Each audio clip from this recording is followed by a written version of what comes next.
Hello बच्चों, स्वागत है आपके इस बहुत ही खास वीडियो में। Okay, so let us start differentiation. एक बहुत ही इंपॉर्टेंट मैथमेटिकल टूल है as well as your IIT JEE concern and mathematics. Okay, 11th class के फिजिक्स के लिए बहुत इंपॉर्टेंट टॉपिक है, आईआईटी जेईई के लिए बहुत इंपॉर्टेंट टॉपिक है। ओके, तो आपको डिफरेंशिएशन आना ही चाहिए। ओके, तो सबसे पहले मैं आपको बताता हूँ डिफरेंशिएशन होता क्या है ना। तो जैसे कि आप लोग देख सकते हैं ये ग्राफ जो है हमारा, ये y वर्सेस x का ग्राफ है ना।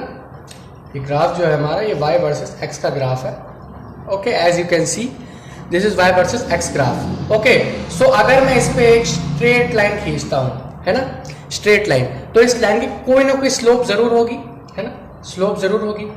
ओके, तो मान लीजिए मैं इस पे कहीं भी 2 पॉइंट्स मान लेता हूं, कहीं भी 2 पॉइंट्स मान लेता हूं। ओके, तो आप जैसे कि देख सकते हैं ये वाला पॉइंट क्या होगा मेरा, x1 और y1। ओके, और ये वाला पॉइंट क्या होगा मेरा, x2 और y2। ओके, तो ये हमारे 2 पॉइंट्स हो गए। तो जैसे कि आप लोग देख सकते हैं ये वाली जो डिस्टेंस है, ये डिस्टेंस और ये डिस्टेंस बराबर है, यानी कि ये हो गई x1। ओके, और ये वाली डिस्टेंस देखिए आप लोग, है ना, और ये वाली, तो ये वाली डिस्टेंस और ये वाली डिस्टेंस के बराबर है। Okay, so it is x2। Understood. Same ये वाली डिस्टेंस आप लोग देखिए, ये वाली y1 और ये बाहर वाली भी y2। ओके, तो अगर मैं आपसे कहूं, आप लोगों को डिस्टेंसेस मालूम पड़ गई, तो अगर मैं यहां पे एक 90 डिग्री का एंगल बना लूं, है ना, तो ये वाली जो डिस्टेंस है, ये वाली, ये डिस्टेंस, ये कितनी होगी, x2 minus x1। Okay, x2 minus x1। Same ये वाली डिस्टेंस कितनी होगी, y2 माइनस y1। ओके, ये वाली डिस्टेंस y2 माइनस y1। सो ये 90 डिग्री है, तो यहां से टेंजेंट, हम इस वाले एंगल को मान लेते हैं थीटा, है ना, इस वाले एंगल को मान लेते हैं हम लोग थीटा। तो यहां से टेंजेंट थीटा की वैल्यू कितनी हो जाएगी, परपेंडिकुलर अपॉन बेस, तो इसका परपेंडिकुलर है y2 minus y1 upon x2 minus x1। सो यहां से हमारे पास एक फॉर्मूला निकलता है स्लोप निकालने का, है ना। किसी भी लाइन की स्लोप निकालने के 2 तरीके हैं। कितने, 2 तरीके। अगर उस लाइन के बीच का एंगल दे रखा हो, है ना, अगर थीटा दे रखा हो तो हम सीधा टेंजेंट थीटा लगा देंगे। अगर थीटा दे रखा हो तो हम सीधा टेंजेंट थीटा लगा देंगे। और अगर आपको कोई भी 2 पॉइंट्स दे रखे हैं, जैसे ये 2 पॉइंट्स हमें दे रखे हैं, इस पॉइंट से हमें इसकी स्लोप निकालनी है, तो ये हमारे पास फॉर्मूला है। ओके, तो आई होप सो आप लोगों को बात समझ आई होगी कि ये फॉर्मूला कहां से बना, है ना। तो चलिए एक बात मैं आपको और बताता हूं। ये तो रही बात स्ट्रेट लाइन स्लोप की, है ना, ये तो बात रही स्ट्रेट लाइन स्लोप की। अब हम लोग बात करते हैं कर्व लाइन स्लोप की। ओके, एक कर्व लाइन की स्लोप है हमारे पास, एक कर्व लाइन की स्लोप है हमारे पास, ये भी किसकी है, y वर्सेस x की। तो एक बात और देखिए, यहां पे हम कर्व ना लेके हम एक बार सीधा लेते हैं स्ट्रेट लाइन का ही, है ना। एक बार स्ट्रेट लाइन का एग्जांपल लेते हैं हम लोग, ताकि आप लोगों को क्लियर हो जाए। ये स्ट्रेट लाइन की एक स्लोप है ना। तो आप लोग देख सकते हो ये स्लोप अगर ये सीधी रहेगी, अगर ये स्लोप सीधी रहेगी तो इसका थीटा कहीं भी चेंज नहीं होगा। आप कहीं से भी थीटा बनाओगे, इसका थीटा कभी भी चेंज नहीं होगा। अगर ये स्लोप बिल्कुल सीधी रहेगी, ये थीटा बराबर, ये थीटा बराबर, ये थीटा, इसका थीटा कभी चेंज नहीं होगा, है ना। और अगर ये स्लोप यहां से या फिर कहीं से भी डिफ्लेक्ट हो जाती है, जैसे मैंने अभी आपके लिए एक स्लोप बनाई थी, जैसे ये वाली, ये स्लोप आप लोग देख सकते हैं, एक पर्टिकुलर पॉइंट पे, हर एक पर्टिकुलर पॉइंट पे एंगल बढ़ रहा है ना, हर एक पर्टिकुलर पॉइंट पे एंगल बढ़ रहा है। तो अब अगर हमें इस लाइन की स्लोप निकालनी है तो हम क्या करेंगे, है ना। तो हमारे पास इस चीज का तरीका नहीं था, तो हम लोगों ने क्या किया, आइए देखते हैं हम लोगों ने किया क्या। ओके, आइए, ठीक है। तो अगर मैं यहां पे कहीं भी 2 पॉइंट ऐसे ही रैंडमली मान लेता हूं, तो मेरे पास ऐसा कोई कॉमन टेंजेंट नहीं है जो इन दोनों को सेम पॉइंट पे टच करे। मैं यहां पे लगाऊंगा, कट करके निकल जाएगा, यहां पे लगाऊंगा, कट करके निकल जाएगा। तो हमें ऐसा नहीं करना है ना। तो हमें कोई भी एक कॉमन टेंजेंट पॉइंट चाहिए जहां पे ये दोनों पॉइंट्स को टच करता हो, है ना, जहां पे इन दोनों पॉइंट्स को टच करता हो। तो हम लोग क्या करेंगे, इनको, कि जो ये 2 पॉइंट्स हमने इतना दूर लिए थे, इनको इतना क्लोज ले आएंगे, इतना क्लोज ले आएंगे कि ये 0 ना हो। ओके, जो हमारी लिमिट है, ओके, ये जीरो ना हो। ओके, लिमिट जो है हमारी ये जीरो ना हो, बाकी जीरो से बिल्कुल नेग्लिजिबल हो, ना के बराबर। ओके, तो इतना छोटा डिस्टेंस हम इसके बीच में कर देंगे। ओके, तो सेम यहां पे एक छोटा सा ट्रायंगल बन जाएगा, एक कॉमन टेंजेंट बन जाएगा जो दोनों पॉइंट्स को एक साथ टच करे। ओके, तो इस ट्रायंगल को मैं यहां मैग्नीफाई करके बनाता हूं, है ना। ऐसे एक ट्रायंगल हमने स्ट्रेट लाइन वाले स्लोप में भी देखा था, है ना, वो भी 90 डिग्री का ट्रायंगल था और ये भी 90 डिग्री का ट्रायंगल है। सेम ये वाली डिस्टेंस कितनी हो जाएगी, x2 माइनस x1, क्योंकि ये नीचे वाला जो ट्रायंगल ऐसे बनेगा, है ना, ऐसे ट्रायंगल बनेगा। सो ये वाली नीचे डिस्टेंस हो जाएगी x2 माइनस x1, ये वाली डिस्टेंस हो जाएगी y2 माइनस y1, है ना। तो अगर मैं आपसे कहूं कि बहुत ही छोटी डिस्टेंस को हम बहुत ही छोटे डिस्टेंस से आपस में माइनस करते हैं, ये जो नीचे की डिस्टेंस है काफी छोटी, यानी कि ये अमाउंट लगभग जीरो है ना। तो फिजिक्स में हम ऐसी अमाउंट्स जो जीरो ना होके लगभग जीरो होती हैं उन्हें हम रिप्रेजेंट करते हैं d से, और डिस्टेंस है x तो इसको रिप्रेजेंट किया जाएगा dx से। ये वाला डिस्टेंस है y तो इसको रिप्रेजेंट किया जाएगा dy से। ओके, तो यहां से हमारे पास टेंजेंट थीटा का फॉर्मूला निकल के आता है dy ओवर dx। कैसे? क्योंकि y2 माइनस y1 सेम जो हमने पिछले वाले में किया था, सेम इसमें भी वही चीज करेंगे, है ना। y2 minus y1 upon x2 minus x1, बहुत ही इंपॉर्टेंट चीज है, बहुत ध्यान से देखिएगा, है ना। Tangent theta dy over dx कहां से आया, ये डिस्टेंस बिल्कुल जीरो के बराबर, लगभग जीरो, और ये भी बिल्कुल जीरो। तो फिजिक्स में हम ऐसे चीजों को जो बिल्कुल स्मॉल डिस्टेंस होती हैं उन्हें हम या तो dy लेते हैं या फिर डेल्टा y लेते हैं, है ना।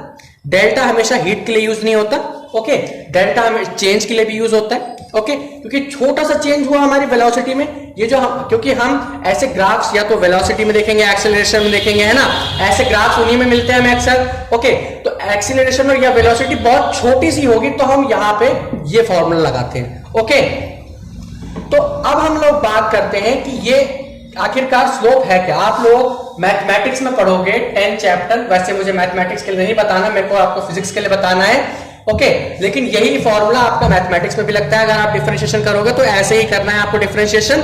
ओके, तो आई होप सो आप लोगों को समझ आई होगी। तो मैं आपको बता देता हूं कि किसी भी लाइन की स्लोप का मतलब क्या होता है। जैसे ये स्लोप है, इसका मतलब क्या है, a graph between x and y. Okay, y versus x का जो ग्राफ है, वाई वर्सेस एक्स का ग्राफ, या मैं कहूं वर्टिकल वर्सेस हॉरिजॉन्टल का ग्राफ। ओके, यही हमारी स्लोप है। या अगर आपसे कोई पूछे व्हाट इज स्लोप, तो आपको सीधा बोल देना tangent theta is the slope. तो अब आप लोग समझिए कि जो dy ओवर dx है, इसका मतलब क्या होता है ना। इसका मतलब यह है कि जो y में जो चेंज होगा, the change in y with respect to x, है ना, the change in y with respect to x। So इसी का मतलब है डिफरेंशिएशन, इसी का मतलब है स्लोप। ओके, तो आई होप सो आप लोगों को बात समझ आई होगी कैसे करना है आपको डिफरेंशिएशन। मैथमेटिक्स में ये डिफरेंशिएशन अलग है। ओके, जब आप लोग स्लोप पढ़ोगे, आपको जब 10 चैप्टर पढ़ोगे स्ट्रेट लाइन, तो वहां पे आपको ये स्लोप का फॉर्मूला मिलेगा। ये स्लोप का फॉर्मूला आया कहां से, y2 minus y1 upon x2 minus x1, ये फॉर्मूला आया कहां से, आप लोग वहां पे पढ़ोगे। m को हम स्लोप से रिप्रेजेंट करते हैं, स्लोप को हम m से रिप्रेजेंट करते हैं। ओके, जो हमारी स्लोप है वो रिप्रेजेंट की जाती है बाय m से। ओके, ओके, चलिए फिर ठीक है, हम लोग आगे बढ़ते हैं। बहुत ही अच्छा टॉपिक चल रहा है ना। तो चलिए हम लोग आगे बढ़ते हैं। तो जैसे कि मैंने आपको बताया dy ओवर dx का मतलब क्या होता है। अब देखते हैं कि dy ओवर dx चेंज कैसे करते हैं, है ना। तो हमें y को चेंज करना है किसके रिस्पेक्ट में, x के रिस्पेक्ट में। तो अगर हमारे पास y इज इक्वल्स टू 5 दे रखा है, y इज इक्वल्स टू 5 दे रखा है, तो इसका dy ओवर dx कितना होगा, यानी कि हमें y को चेंज करना है x के रिस्पेक्ट में। सो dy ओवर dx ऑफ 5, है ना। आप लोग देख सकते हो ये कांस्टेंट वैल्यू है। ओके, तो y की ना कोई फिक्स वैल्यू, ना x की कोई फिक्स वैल्यू। ओके, तो इसके लिए जो 5 है, x के लिए 5 तो कांस्टेंट वैल्यू है, तो इसलिए इसका आंसर कितना आ जाएगा, 0। आंसर कितना आ जाएगा इसका, 0। तो फटाफट से आप सबसे पहले कुछ फॉर्मुलेज नोट कर लीजिए फटाफट से, ठीक है। फॉर्मुलेज नोट करने के साथ साथ मैं आपको क्वेश्चन भी कराता जाऊंगा। ओके, तो यहां से फॉर्मुलेज आप लोग नोट करना स्टार्ट कीजिए। है ना। तो हमारा सबसे पहला फॉर्मूला है, अगर y इज इक्वल टू 5 हुआ तो dy ओवर dx कितना हो जाएगा हमारे यहां से 0। b है हमारे पास, अगर x की y is equal to x की पावर n है ना, तो इसका फॉर्मूला होता है nxn माइनस 1, nxn माइनस 1। जैसे एग्जांपल के तौर पे x की पावर 5 है ना, x की पावर 5 है तो जितनी पावर होगी वो पावर आगे आ जाएगी और एक पावर कम हो जाएगी, 5x की पावर 4। अब जैसे इस क्वेश्चन में एक एक्सेप्शन केस भी आता है, एक्सेप्शन केस ऐसे एक्सेप्शन केस है नहीं लेकिन फिर भी मैं आपको बता देता हूं, है ना। जैसे मान लीजिए अगर y is equal to x दे रखा है तो इसका आंसर क्या होगा, अगर y is equal to x दे रखा है तो इसका आंसर 1 आएगा हमेशा। ओके, कहीं भी हो अगर y is equal to x तो इसका आंसर सीधा आपको आंख बंद करके 1 लिखना है। वैसे ये भी इसी के बेसिस पे ही है, क्यों, क्योंकि x की पावर यहाँ पे कितनी है 1, तो इसको डिफरेंशिएट करेंगे तो x की पावर 1 को डिफरेंशिएट करेंगे तो 1x 1 माइनस 1 यानी कि 1x is equal to 1x, तो x की पावर यहाँ से 0 होगा। तो अगर किसी की भी पावर 0 होती तो आंसर कितना आता है यहाँ से हमारा 1 आएगा यहाँ से आंसर। ओके, तो इसलिए ऐसे केसेस में अगर कोई भी कुछ भी क्वेश्चन है तो आपको उसका आंसर सीधा 1 लिख देना है। Okay, so the next one is if y is equals to okay, if y is equals to e की पावर x। ओके, ये एक्सपोनेंशियल टर्म है इसीलिए y is equals to e की पावर x का डिफरेंशिएशन हमेशा e की power x ही होगा। ओके, आपको ना इस तरीके से नहीं लिखना, आपको ऐसे करना है dy ओवर dx। आपको यहां पे फिर y नहीं लिखना क्योंकि y की वैल्यू कितनी है ex। ओके, तो इसको ऐसे ब्रैकेट में डालना है और dx, तो फिर आपको यहां पे आंसर लिखना e की पावर x, है ना। इस तरीके से आपको करना है। Okay, so the next one is y is equal to log x, है ना। y is equal to log x का डिफरेंशिएशन बहुत ही सिंपल है, 1 upon x, simply 1 upon x, है ना। आप लोग सोच रहे होंगे कि मैं एक क्वेश्चन बता कहां से रहा हूं, इनके आप जब आगे बीएससी में या बीटेक वगैरह करोगे तो आपको वहां पे इनके डेरिवेशंस मिलेंगे कि कैसे होते हैं, है ना। तो आपको यहाँ पे सिर्फ सिंपली यही पढ़ना है कि ये डिफरेंशिएट करके बनेंगे क्या, है ना। तो आपको सिर्फ यही चीज याद रखनी है, इसी से आपके सारे क्वेश्चन हो जाएंगे। Okay, so this is d and the e is okay, then y is equals to ax। Okay, ये अलजेब्रिक टर्म है। ओके, तो इसलिए a की पावर x का जो डिफरेंशिएशन होता है वो हमारा होता है a की पावर x log a, है ना। फॉर एग्जाम्पल e की पावर x होगा तो इसका हमेशा केवल आपको simply y is equal to e की पावर x देगा अगर डिफरेंशिएट करने को देगा। लेकिन अगर ये देगा a की पावर x तो ये आपको ऐसा लिख के देगा 4 की पावर x, 3 की पावर x, 2 की पावर x, है ना। इस तरीके से आपको लिख के देगा। तो इस तरीके का क्वेश्चन आएगा तो आपको करना क्या है इसका आंसर, फॉर एग्जांपल अगर 4 की पावर x दे दे वो आपको लिख के 4 की पावर x लिख के देगा तो 4 की power x log 4 is the answer of this. Okay, so आप लोग इन्हें नोट कर दीजिए साथ साथ में। ओके, सो चलिए हम अगला करते हैं। सो तो हमारा ई एफ, अब बारी आती है एफ की। तो एफ है हमारा y is equals to sine x, y is equals to sine x. तो साइन एक्स का डिफरेंशिएशन होता है cos x, same cos x का डिफरेंशिएशन होता है माइनस का साइन x। ध्यान रखना, है ना। ये भी आपको एक अलग से लिखना है, y is equal to sine x है तो आंसर cos x होगा, और y is equal to cos x है तो आंसर माइनस साइन x होगा, है ना। ये भी आपको एक अलग से लिखना है इसको, है ना। तो आपके लिए फिलहाल इतनी ही बहुत है, आप लोगों को ज्यादा की अभी जरूरत नहीं पड़ेगी क्योंकि अभी आपके लिए टर्म में बस इतने ही है और साइन एक्स cos x है भी नहीं आपके टर्म में अभी। ओके, तो आप लोगों को फिलहाल इतने ही याद रखने, इतने आपके लिए काफी है। ओके, सो अगर आप लोग और भी चाहते हैं तो इनके पीडीएफ नोट्स आपको नीचे डिस्क्रिप्शन बॉक्स में मिल जाएंगे, आप लोग वहां से जाके इन्हें देख सकते हैं, है ना। तो चलिए हम लोग आगे काम करते हैं। आइए हम आपको कुछ क्वेश्चन देते हैं और आपको उन क्वेश्चंस को करना है ना। So first is y is equals to 2x की power 3, b is equals to y is equals to 6, b है हमारा y is equals to 6। Okay, and the c1 is y is equals to 3 की power x, and the d1 is y is equals to 2x, and the e1 is y is equals to log x. Okay, log x है ना, y is equals to log x, and sixth one is sorry it is F. Okay, F है आपका y is equals to 12.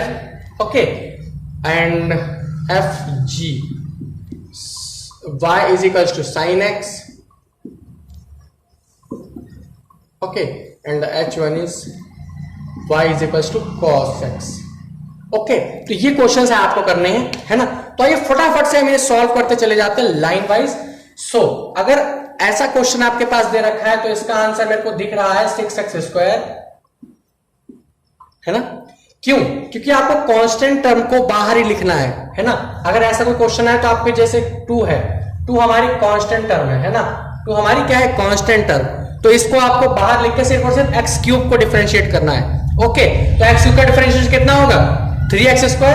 3x² का मतलब यानी कि 6x². Okay, उसके बाद आपको मल्टीप्लाई कर देना है. तो ex का डिफरेंशिएशन ex ही होता है ना. ex का डिफरेंशिएशन कितना होता है? ex. और 3 की पावर x का डिफरेंशिएशन होगा 3 की पावर x log 3. 2x का डिफरेंशिएशन कितना होगा? 2, क्योंकि x का डिफरेंशिएशन कितना होता है? 1. log x का डिफरेंशिएशन कितना होगा? 1/x. Okay, so y is equal to 12 का differentiation 0. y is equal to sin x का differentiation cos x, and sin x का cos x का differentiation minus sin x. Okay, तो इस तरीके से आप ये सारे क्वेश्चंस कर सकते हो, बहुत ही सिंपल है. ओके, तो चलिए अब हम लोग बात करते हैं कि अगर अलजेब्रा आ जाए, algebra and differentiation. Algebra and differentiation से मतलब है क्या? क्या मतलब है अलजेब्रा एंड डिफरेंशिएशन से? यही कि एडिशन, मल्टीप्लिकेशन, सब्ट्रैक्शन, डिवीजन अगर आ जाए तब आपको उनमें क्या करना है वो हम आपको बताएंगे अपनी नेक्स्ट वीडियो में. ओके, तो आप इन क्वेश्चंस की प्रैक्टिस कीजिएगा. ओके, और भी आपको क्वेश्चंस मिल जाएंगे पीडीएफ में, है ना. आप लोग वहां से जाके उन्हें नोट करके उन्हें सॉल्व कीजिएगा तो आपका टॉपिक बिल्कुल खत्म हो जाएगा. ओके, सो आज की वीडियो के लिए बस इतना ही. पढ़ाई करते रहिए. All the very best.